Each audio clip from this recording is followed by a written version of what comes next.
Hello, today I'm going to run you through how I am structuring my back workouts right now to rebuild some much needed strength and size. But before I get into the workout, I'm going to run you quickly through my pre-workout routine in terms of nutrition. So I like having carbs around training. This morning, I've already had a banana, and then I didn't have a cereal bar. So my brain's blank this morning. I had a banana this morning. Then a cereal bar. I've also drunk 750 millilitres of water, and then I've also got some pre-workout, which has been a staple in my training for so long, almost to the point where I'm addicted to it. I get to the point now where I can't train without pre-workout. I just enjoy it, you know. I like having it. I like the feeling. Even if it doesn't really work that well, even if it's a pretty shitty pre-workout. It's almost like me just knowing that I have it gives me a little turbo boost before I go in. So banana, cereal bar, 750 millilitres water, pre-workout. Let's get this down. I'm going to try and prop you here somewhere. Hold on. I don't know if this is going to work or not. Here we go. Shooting in progress. Do not operate in the pocket. You're not in the pocket right now. You're on the side of my car door.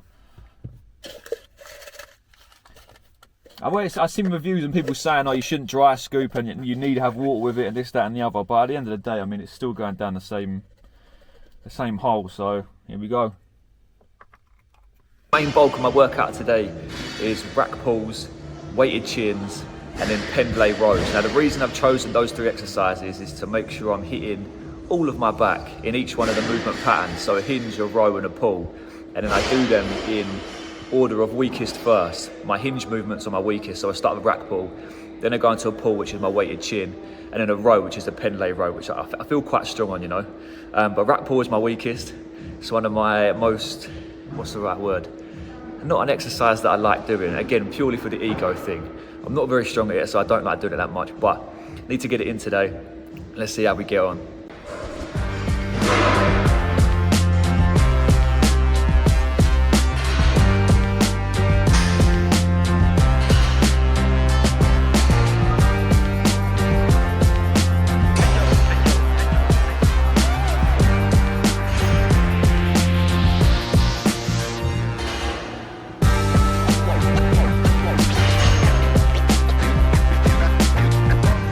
I really don't like doing rack pulls.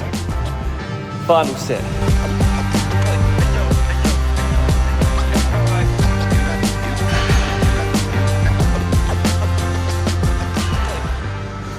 The hinge movement is done.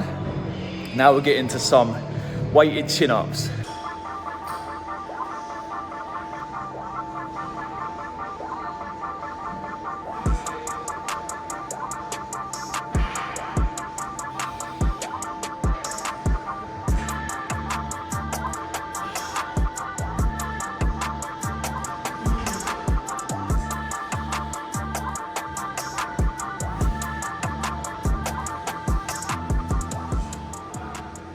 We've got one more exercise to go left of the main bulk, which is pendlay rows. I like this exercise, but in the past, it's aggravated my forearm a little bit, which is annoying because I actually love this exercise. And I think a lot of that is I had like a bit of instability in my left shoulder. So when I did the warm-up, I didn't actually film my warm-up today, but I do a lot of overhead pressing with a resistance band to try and improve that stability. It is working, you know, my forearm is definitely on the mend, but it's still not 100%, so I've got to be a little bit careful with this one.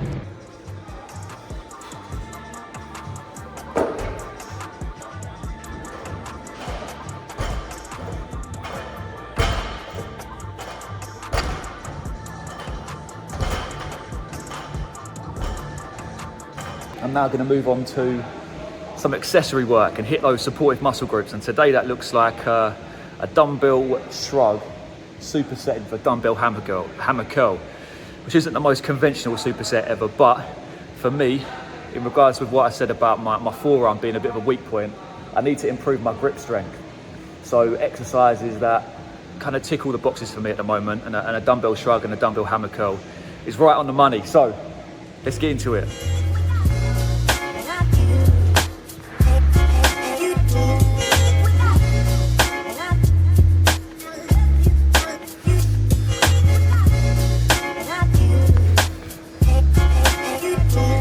Right, workout complete.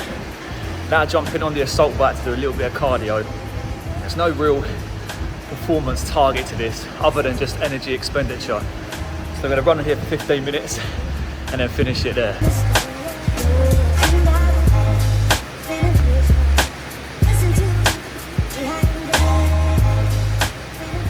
So to give you a full rundown of the session, I did a quick warm up to get the muscles firing around my unstable shoulder. Then I went into a rack pull, weighted chin-ups, pendlay row. That was the main bulk of my workout. Then I went into an unconventional superset of dumbbell shrugs and dumbbell hammer curls, and then jumped on the assault bike for 15 minutes. Not for anything performance-based, but just to get my energy expenditure up as I sit down during most of my day now. Also, I ran you through my pre-workout nutrition, so I may as well run you through my post-workout nutrition. So before the gym, it's water, quick carbs, and pre-workout. After the gym, it's just a balanced meal, to be honest. Protein, carbs, fats, and then I like to get a little bit of fruit in there as well. Now what that looks like, and what it has looked like for years, from Tesco, I get 6 eggs, loaf of sourdough, skyr yogurt, and then I've got some smoothie blend in the freezer at the minute, so just frozen fruit. Skyr is a tricky one. I change between skyr and Greek yogurt depending whatever's on Tesco Club Card at the time, because it's fairly, well, I say it's fairly expensive. It's just me being an idiot. Like, say an idiot, me just being lazy. Tesco Express is on the way back from the gym. Skyr yogurt's £2.90, Greek yogurt's £3.75, and then sometimes they rotate between the two on Tesco Club Card. If I wasn't lazy, I would just drive to drive to Aldi, which is further away, and it's just a bit long walking through a supermarket. Like, Tesco is just quick and easy, I guess. But anyway, that's my post-workout nutrition. I'll have scrambled egg on sourdough. I've probably got some mushrooms on it today as well, and then some skyr smoothie / milkshake afterwards to get another hit of protein. Pull workout complete. It's been a good start to the day.